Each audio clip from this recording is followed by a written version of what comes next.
instrumental in the whole process of Africa's economic development. How true. Our second thought, healthcare and social services. According to a World Health Organization report, you may want to listen to this, about 60% of healthcare delivery in Africa is orchestrated by the church and or faith-based platforms. This is substantial in the backdrop of the fact that public health provision is hampered by weak governance, management flaws, and limited financing. In general, African governments allocate arguably less than 10% of their budgets to healthcare, and as such, the health sector is characterized by a short supply of health workers, depleted and dysfunctional health systems, limited availability of essential drugs, and poor health infrastructures. I come from the northern part of Nigeria, and I can tell you that these are not just theoretical statements. It's unfortunate when you get to some of these areas in Nigeria for a case study. I've traveled quite extensively across the African continent, and I've been met with very disappointing expressions of pain and, health issues, even across many supposedly cosmopolitan cities. Healthcare in Africa still remains a very serious issue, even among the organized African societies. In this difficult and challenging setting, church health services have dominated the provision of healthcare across the continent. Apart from missionary health facilities, the church has continued to play an invaluable role in offering preventive and curative medical services, particularly the local communities. The church has made significant contributions towards the primary healthcare program, such as provision of basic packages of health services to rural and underserved communities, assisting communities to develop and implement locally relevant and sustainable health programs, and ensuring access to health services for the most vulnerable and marginalized groups. The church health services have put more emphasis on the most rural and isolated communities where no other healthcare provider exists. In remote and poor localities which do not have roads or good road networks, and where people have to walk sometimes, and you believe this, for more than a day to reach the nearest hospital available, the church has maintained services that would easily have been abandoned by the state. This has not only served to bridge the gap in healthcare delivery, but also demonstrated the church's strong presence in uplifting the standard of such communities. The third area of focus in examining Africa's role is the area of economic empowerment, and particularly I'm looking at entrepreneurship, job creation, and social aid. The church has increasingly engaged in Africa's economic and social development by providing various supports and value-adding economic empowerment services for the well-being of the African people. For example, the church has been involved in giving both spiritual support and material contribution to the poor, the needy, and the less privileged within their churches and communities. I can tell you that myself and our organization have been actively involved in this wise. We've launched various programs. There currently is an agricultural empowerment program, and we've spent millions and millions of naira just putting together professionals along that line to help train and empower people. This came as our response to the harsh economic reality that is plaguing Africa, and that includes Nigeria, even though the largest nation within the African continent. The church has been actively involved in collaborating with private organizations and governmental institutions to help create jobs, give professional career trainings and workshops, set up entrepreneurship and business programs to as many individuals and local communities at large. Many churches have been at the back of the rise of many startups and SMEs with a view to promoting economic empowerment within their regions and extending same across the entire continent. Our fourth area of consideration, peace and religious tolerance. I took a deep breath because this is quite an interesting one. Religion has been a force of both good and ill in the stability of the African countries. This is the fact. In several destabilizing conflicts, conventional or low level, faith and religion have served as important undertones and sometimes as the outright basis for conflict and wars. Examples of these factors or examples of these kinds of incidences are, for a case study, the Boko Haram insurgency in northern Nigeria. This has largely been driven by extremist views. And then you may want to consider the Lord's Resistance Army in Uganda that was formed in 1987 by Joseph Kony with the aim of overthrowing the Ugandan government of Yoweri Museveni and establishing a Christian theocratic state. In several other conflicts, religion has been an undertone, even if not a formal basis of conflict. In Nigeria, again, for instance, the conflict between the Fulani herdsmen, many of you have heard this or probably followed the trend through the lens of media. The conflict between the Fulani herdsmen and the farmers in the Middle Belt regions are often understood as fueled by land scarcity, grazing rights, and climatic change. But the truth is that they have a very strong religious undertone. The herdsmen are usually men of extremist views and practices, and the farmland communities they displace as part of the land grabbing program sometimes and most times are usually occupied or belong to Christian communities. This has been proven without any sense of prejudices, biases, or sentiments. In many regards, the law enforcement agencies on apprehending many of these extremist herdsmen, most of them have been found to be people who sustain extremist views, and their victims have usually been people of the Christian faith. But religion has also been a force for peace and peace building in Africa, contributing to possibilities for development. In Mozambique, for a case study, which experienced a 16-year civil war between Renamo and the Frelimo forces that left 1 million people dead and ended in 1992, Mozambique's churches played a decisive mediation role that ended the war. Interfaith religious groups have also played strong roles in peace building, in civil conflicts, in nations like Cote d'Ivoire and the Central African Republic.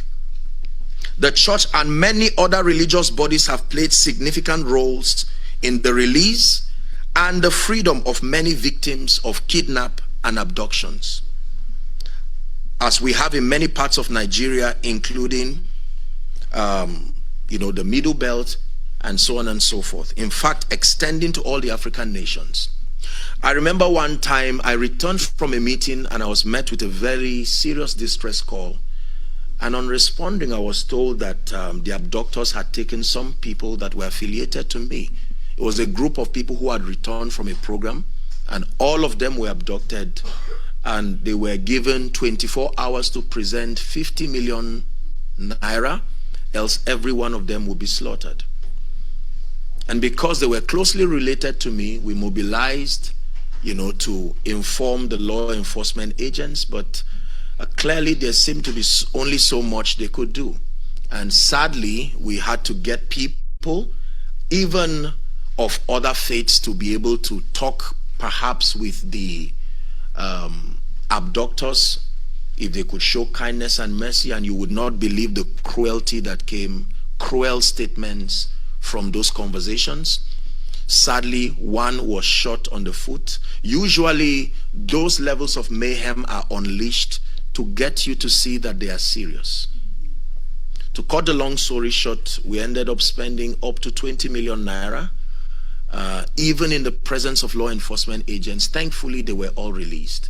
And we had the opportunity. You see, the challenge is when these people are released, they still are not fine. The trauma that they have to go through, some of them go through rape, some of them go through all kinds of traumatizing things, and it's one thing to get them free, then begin a process of constructive rehabilitation. Because some of them, even without the activity of terrorists again, they may end up dying. The trauma becomes too much, you see. And so I'm not just saying this as a lecture. These are realities that some of us have been forced to live with, especially when you become a leader within these regions. You cannot shy away from being part of the process that leads to some of these things. And so I'm just using that to point that the church has played very significant roles on this wise. Furthermore, the church has played significant roles in resolving ethnic and religious clashes in many parts of Africa, and in fact have become partners with government and law enforcement agents in the promotion of peace, tolerance, and mutual respect. Religious bodies have actively organized peace concerts. Our organization has done that too as a case study. And so my work started largely in Zaria, for those of you who are familiar with Nigeria. And for many years, we experienced all kinds of religious crises. And so we came up with an initiative to hold periodic peace concerts. And the intent is not to advocate fanaticism. I'll be talking a bit about that before I conclude my discourse. And we successfully brought people from all religions, taking away all kinds of prejudices and promoting love. And you wouldn't believe how productive these concerts were. People came, we had all kinds of welfare activities, and people, Christians, Muslims, and any other person in between, they came, and it was very productive. I can tell you today that I have very good friends that cut across the religious divides. Very productive discussions. We may not agree on the core matters of faith, but I do not think it's been enough reason to hate, to fight, and so on and so forth. Are we together? Okay, so religious bodies have actively organized peace concerts, interfaith forums, sport activities, and public discussions in many parts of Nigeria and sub-Saharan Africa, with a view to bridging the gap of intolerance and promoting peace and mutual respect. Challenges and criticisms. Like every and any other system led and managed by humans, there will always be limitations, compromises, excesses, and ill practices. Faith, spirituality, and religion has had its share of the aforementioned challenges. This has led to criticisms from various quarters and strong reservations as to the overall relevance and practice of faith in our contemporary society today. There is still a lot of growth and improvement, truly, that needs to be brought to the current context of faith and spirituality, particularly in sub-Saharan Africa. Matters of neocolonialism by the religious and political elites, advocacy of laziness and irresponsibility through wrong and extremist teachings, lack of transparency and accountability in leadership, even Christian leadership, moral failures within faith-based systems, are all issues that, whether now or in the future, I presume, will have to be confronted if the relevance of faith in nation building and socio-economic development is to be preserved. My concluding thoughts. It is very clear that faith and spirituality still hold great significance in shaping the African continent as far as its future and destiny is concerned. But it is also very clear, and sadly so, that still falls short of its potential. I have a very brief discussion with the head of politics at the Abuja U.S. Embassy. Subjects that we spoke about was the idea of the kinds of teachings that people become victims of the orientations that come to them. And because Africa is a very religious continent, most of the ill taught and practiced in Africa, there will have to be a growing orientation that transits faith, spirituality, and religion from a mere advocacy of fanaticism, societal transformation and nation building, to one that will in greater measures spearhead the campaign for moral excellence, honor to all men. We must introduce superior policies that stimulate growth and development while preserving the fundamental human rights of all and sundry. This way, faith and religion will remain potent forces of change, socio-economic development, and will become active in the world at large. I hope that these thoughts that I've shared with us have helped us to really see that in the midst of all the conflicts that surround faith, spirituality, and religion, that from the lens of history and from the factors that I've put before you, I think it is safe to say that faith still holds value and relevance in our contemporary society, especially sub-Saharan Africa.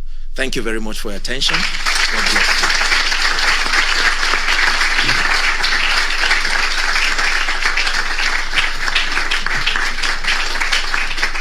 Come on, ladies and gentlemen, that was Apostle Joshua Selman. Can we make that round of applause more? Thank you very much. Thank you very much. We may now have our seats.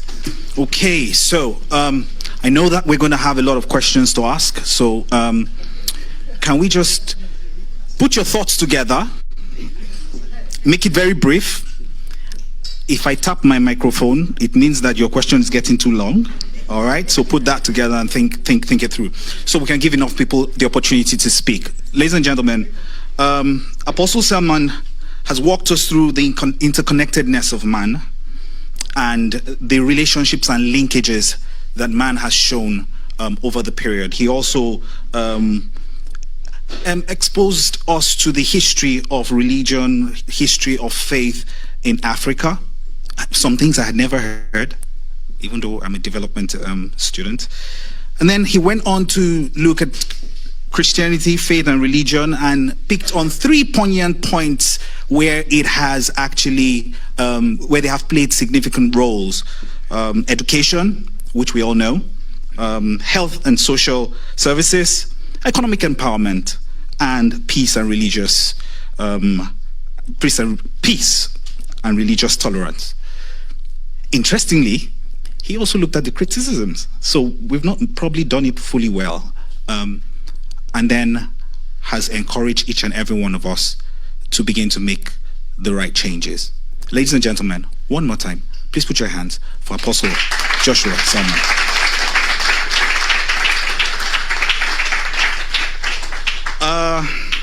Okay, so we're going to be having a very quick fire chat. I will try not to throw the first shot, but I probably have to. And I'll try to be very gentle, sir. But sitting with Apostle Selman, Professor is not so bad. Yeah, it's not so bad. Okay, is Professor Olupano. His credentials are I'll take another 10 minutes to go through that. So permit me not to. He will be hearing the thoughts from both of them. First shot, and I'm going to look away from my notes. When we look at the growth of Christianity and the growth of the development growth of various continents, the three continents that has shown significant growth in religion and in Christianity: Latin America, Asia, and Africa. But the growth in religion in these continents and the economic growth in the continents are quite not matching. So I'm just wondering, do you have a thought on why religion is growing in Latin America and economic growth is on the increase? Why it's the same with Asia? Asia is, of course, more bludgeoning than the rest of them. And then Africa is not doing so well. Are we missing it somewhere? What are we doing wrong? And what role has religion got to play with it? Over to you, sir. Thank you. Thank you so much. Okay, like I said during my lecture, nations, one of the cardinal reasons why nations become great is the strength of their policies. And policies are a reflection of the convictions. It is a man's conviction that is translated to the laws that govern any territory. And so when nations fail, it is not necessarily because of faith. It is because of the practice, the way and manner that faith is practiced. I'll give you an example. This is a phone that can be used for both good and evil. A terrorist can use this phone to destroy, for instance, and someone can use this phone to save lives. So whether through destruction or salvation, it still came from the same phone. It was just how it was used. So it's been my advocacy, and if you notice in my lecture, I said how that I think the challenge with Africa, in spite of the growing churches, that there has to be a re-examination of the content and the practice of faith. So the problem is not faith in itself, but the approach. For instance, extremisms, for instance, advocacies of hate, for instance,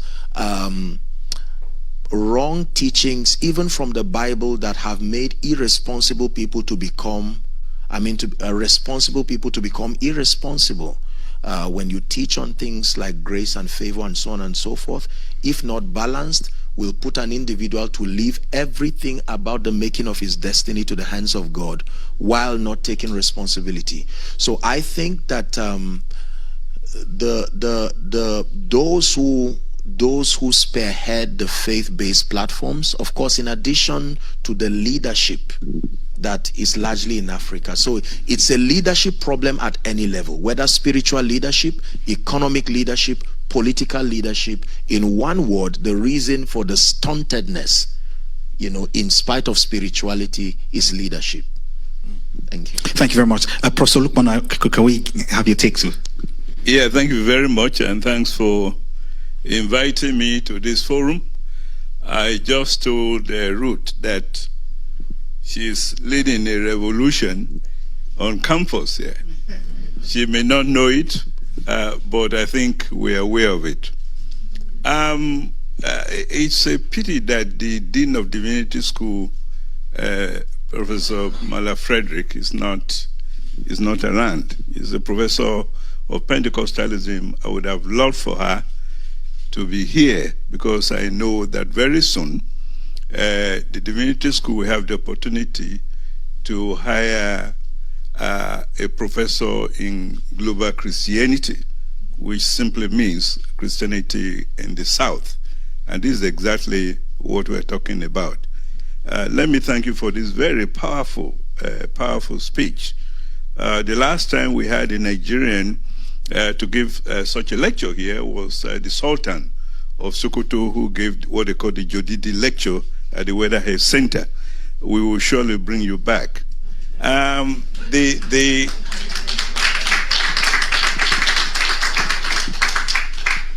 was a very interesting question that you posed to us. And I think it relates to one of the issues that the apostle mentioned, which I will repost as what we call lived religion, the praxis itself, where religion is seen, say Christianity, not just as a place where you go to worship, or even as a faith you defined, but almost like a heritage that you are born into it, and you own it, and you claim it, and you practice it. We're lacking this, and this is the root of our problem. Don't be surprised that myself and a group of people, we have taken the Anglican Church of Nigeria to court here. We've gone to court twice. This is my first time of going to court. But we have to to defend the faith, to defend Christianity, Nigerian Christianity in America, from, a cash and carry Christianity. So until that kinds of thing, that the prophets even talked about the Torah that is in the heart, that prepares you as a Christian, not what you just hear and you sing and you go home and you think it is finished. This is the kind of revolution that we need. And I think this is what the apostle saw. This is my first time of listening to this type of conversation. It's usually a conversation on Christianity given by scholars. And I'm glad you mentioned at least an African scholar, Bediako, in very insightful summary of the history of Christianity. I could also mention my late teacher, Ogbukalu, who used to be at the University of Nigeria, Nsukka, who unfortunately died some years ago. That praxis is important. And that praxis will also translate into governance. Why are the Christians taking bribes? Why are they involved in padding the budget? So that means that, Christianity has not entered into the heart where they are willing to die for what they believe in, and they want to be the only person that says, no, I am not going to take this. So we can go on and on. So governance is important, but governance that will make you say, I am a Christian. I am not going to take this bribe. I'm here to serve in the Senate as a Christian. I want the transformation of my people and the society. This is where I think we need to go. And these kinds of training and education, it's not the large cathedrals. We're competing over who builds the largest church in Nigeria when our youth have no jobs. Let me just say, so these are just... Thank you very much, sir. I kept tapping my mic in my head, but didn't get to do it physically. Thank you very much, sir. So because my time is very limited, I want to know if you could just signify with show of a hand, so I have 1, 2, 3, 4 questions. The other hands are coming. Let's take the first 4. And then we'll see how much more time I have. I still have my own questions, so very brief, very brief. Very brief. Thank you very much. I had the privilege of going to the same university as Apostle Selman, and not just the same university, but the same faculty. We both were engineering students. So, Apostle, I am just glad that you have taken this dimension to your evangelism, where you are concerned about development, and you are upfront about the fact that there are some of the things that we are not getting right with respect to religion. Growing up in southern Kaduna, from Kaduna State, I have seen a lot. The Sharia crisis you were talking about, I remember my house was burnt in that crisis. That is one of the things that actually fueled me from an agric engineer to come here to the divinity school to have a degree there. I'm interested in understanding how religion can now be used as a force of good. And when I came here and I saw the number of people that we have from the diaspora, in the diaspora who are here at Harvard, I was excited that you have come. Can you please help us and talk to our people who are here in the kind of ways that we need to have synergy in order to build home? because it is important. I tell people I want to be here, but home needs me more. Please, yeah. I want a voice. I want a voice that is respected to speak to us who are here. What are the ways that we can, Okay. All right, we'll just take the 4 so that you can address the first 4 at once. So here we go. Hello. So I wanted to know, how do we get more spiritual and religious leaders to understand like their responsibility is more important than just preaching the Bible, pretty much like what you were saying, and like how do we get them to understand that it's not about building more church buildings but more church community? So building housing for members of the church. You have people that come to church and they're facing eviction, but the church is asking, oh, bring money so that we could build a new church. So how do we get them to understand? Like, you talked about it, but how do we actually make that happen? How do we get to see more leaders actually interested in this development? Okay. Thank you very much. Number 3. Hello. So my question is not actually a question. Is more or less. I want your comment on it. I mean, sorry, I was seated.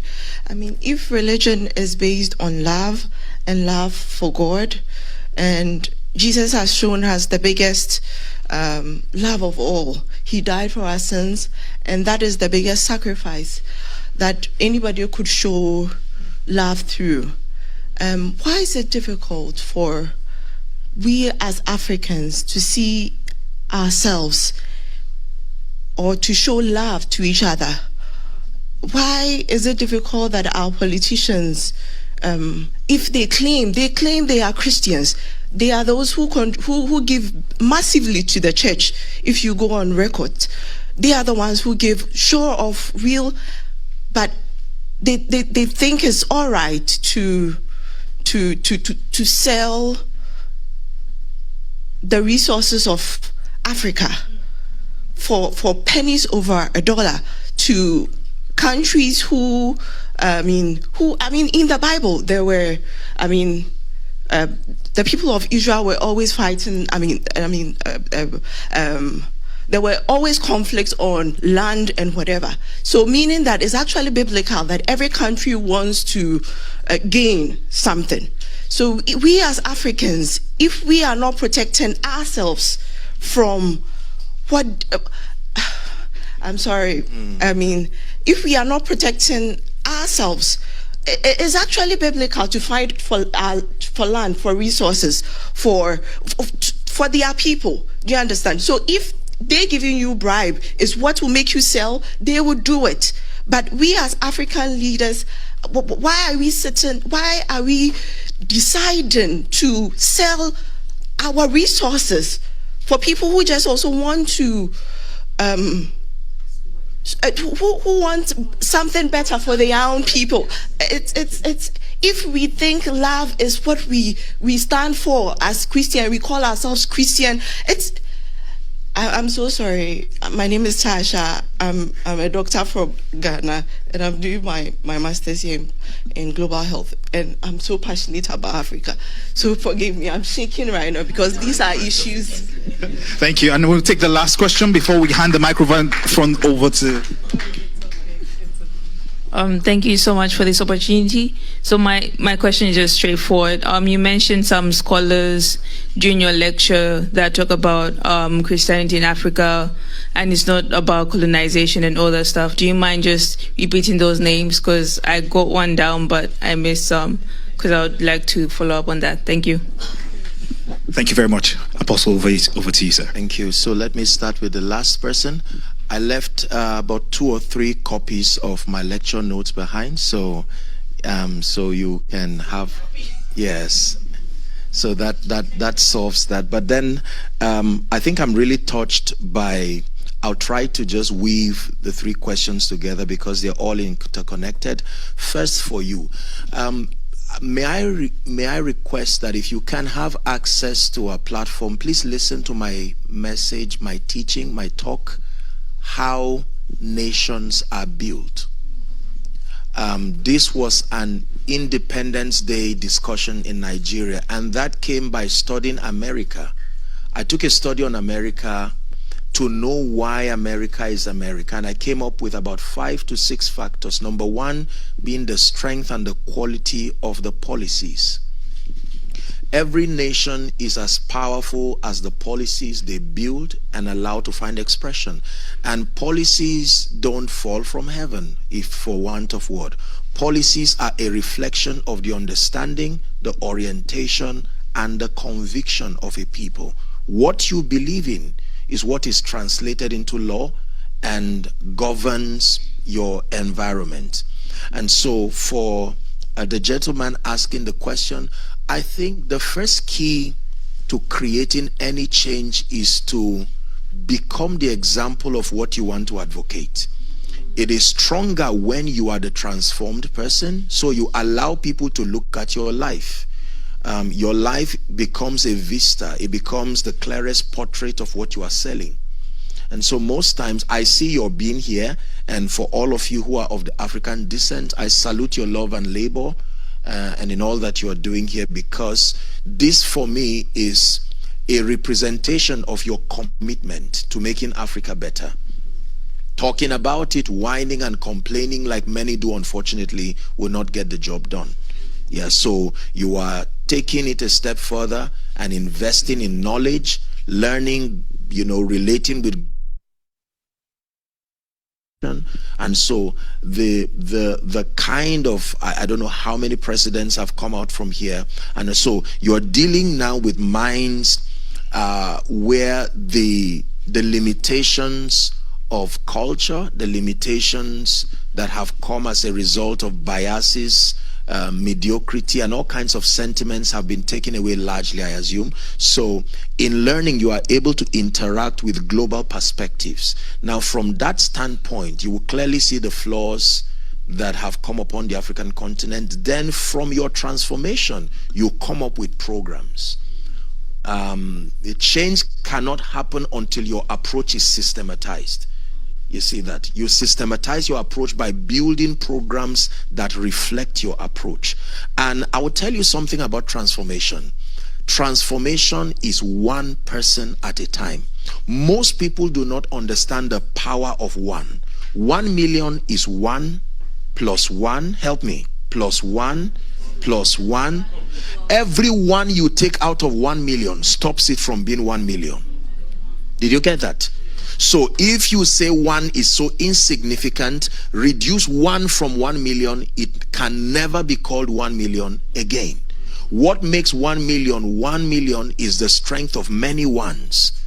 You see that? So for every one person you change, every one person who your transformative programs affect, you are increasing the momentum for territorial transformation. I think most people, and especially those of us who are of the African descent, we are used to big things, big cars, big houses.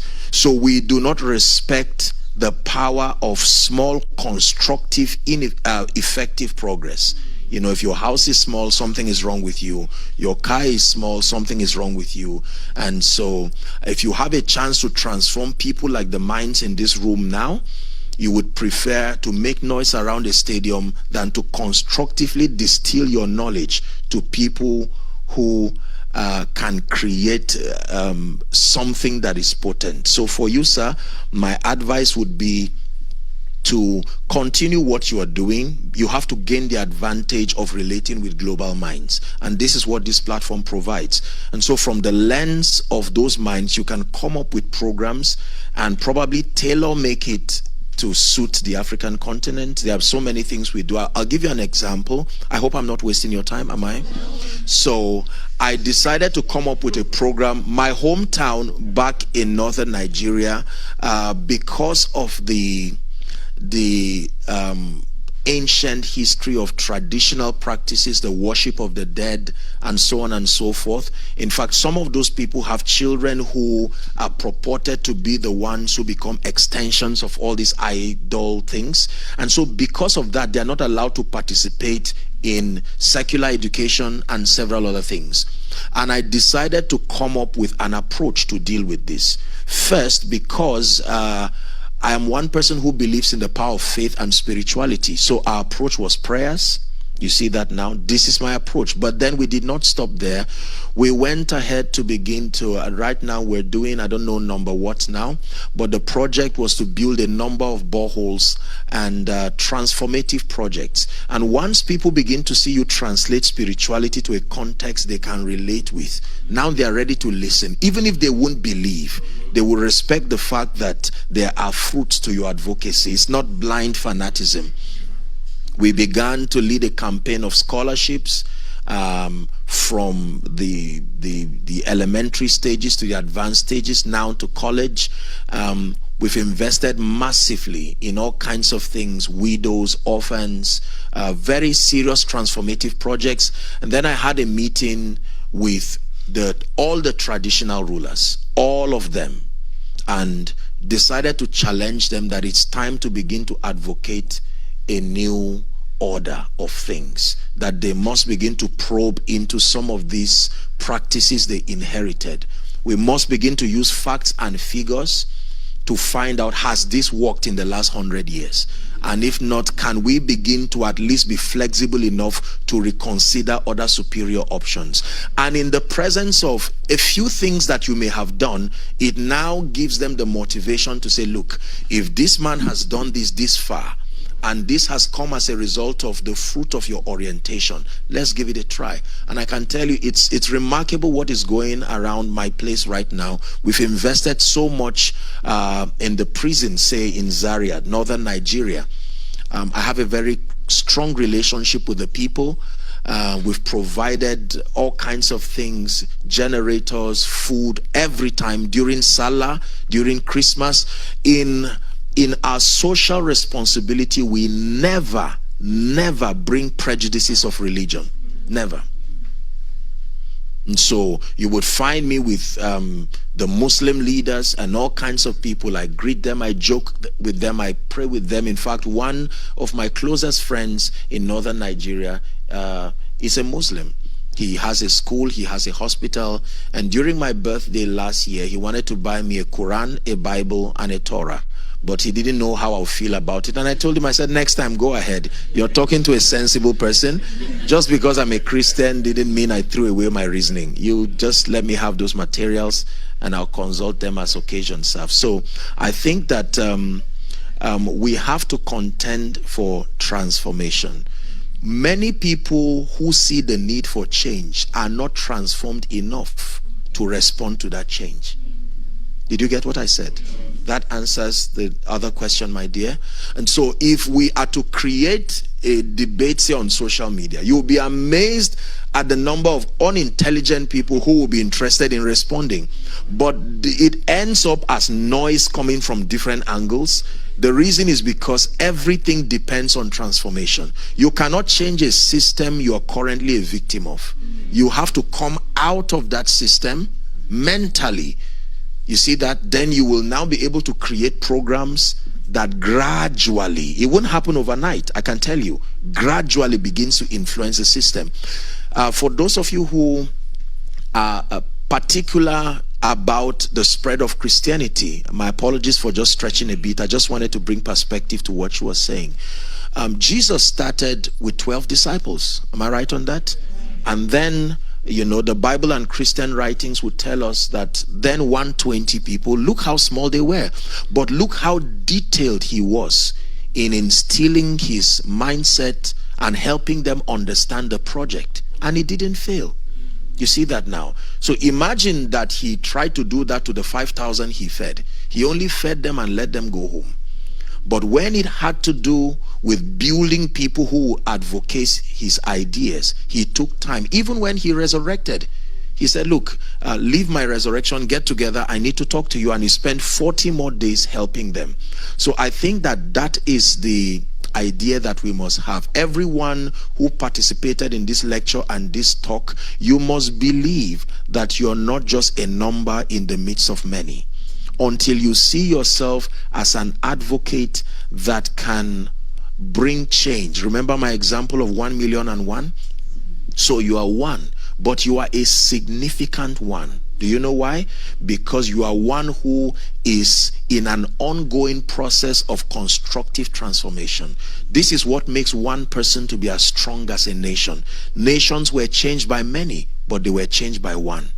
South Africa was changed by many, but changed by one. Great people like Mahatma Gandhi and and all of the people who have advocated social transformations. They didn't do it alone, but they started it and they maintained the momentum. I hope I've been able to attempt these questions. Thank you very much, Prof. If you don't mind, let me also add that even within Nigeria, there are great role models in our history, in contemporary history. Francis Ibiam in the east, Aminu Kano in northern Nigeria, Awolowo in southwestern Nigeria, the most hated person there. If not for the program that he established, we will not be here. You can't explain southwestern transformation without going back to that man who, just like a leader, and lived by examples. He was so good that politicians in Abuja were saying, oh, we hear it doesn't do nice. How can you be a politician and be staying with one wife? The kinds of useless debate they were making when the man was busy transforming southwestern Nigeria. So what I'm trying to say to you is that also look inward, that within the country itself, there are great men and women who played important roles that we are able to emulate. And this should also serve as examples for us. Thank you very much, sir. Distinguished guests, ladies and gentlemen, please, one more time, can we put our hands together for these very distinguished personalities? I didn't hear those round of applause. Thank you, thank you, thank you, thank you very much. I will crave your indulgence one more time before I leave the podium, and that is, and I know I'm going to be flogged for this, that's why I'm looking forward and not backwards. Look, she has had sleepless nights trying to put this together. I know no one is going to get the opportunity to give her a round of applause. So one more time for Professor Mrs. Okediji. Sit. No, sit.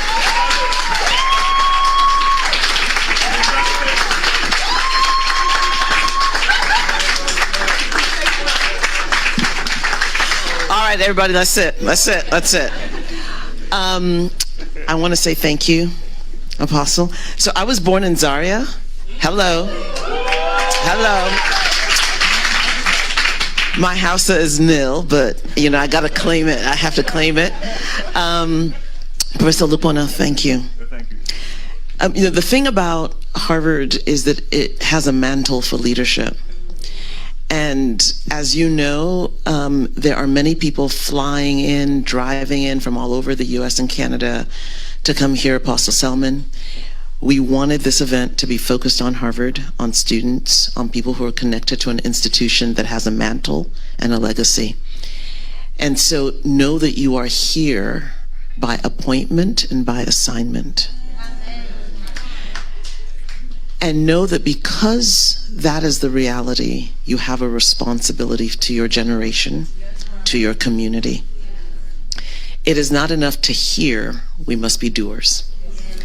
And so I really want to encourage you to sit. We are an academic institution, and so what do you do after class? You take your notes, and when you're studying for exams, you go over them. You distill, you take lessons that you can run with. There's a verse that I love. It says, write the vision, make it plain, so that people can read and run with it. And this is what Professor Lupona has also reminded us, that we tend to look at ourselves as small, unimportant, overlooked, that nothing you can do can make a difference. But the fact of the matter is that every drop of water contributes to the full pot. And I just loved you encouraging our young people, our young leaders in the making, leaders now, the power of one. the power of one. It's great that you've got a Harvard degree, but frankly, just you and what God has put in you for your generation is plenty. It takes a seed. Every tree you see out there had one tiny seed to start it. So we're wrapping up. There's some food you can grab and eat on your way out. I know students are always hungry. We wanted to give you something to eat. Can we say thank you again to the Apostle and Professor Olukona?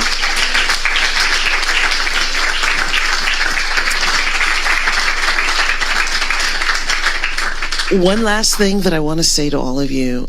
Everything Apostle Selman lectured on today is true about America. This is a church problem. It's a faith problem. And the same challenges that we are seeing and that Apostle Selman mentioned in the context of the Global South and Sub-Saharan Africa, we are seeing it in the U.S., in this land as well. And we don't have the time. We're going to bring him back for another lecture. But there is a global component to this call for leadership. And so as you are going about your studies and as you are thinking and praying and just yielding yourself to the gifts and the talents that you have, remember that as you begin here, that there are nations that are going to be affected by the power of one, and that one may just be you. Thank you for being with us today.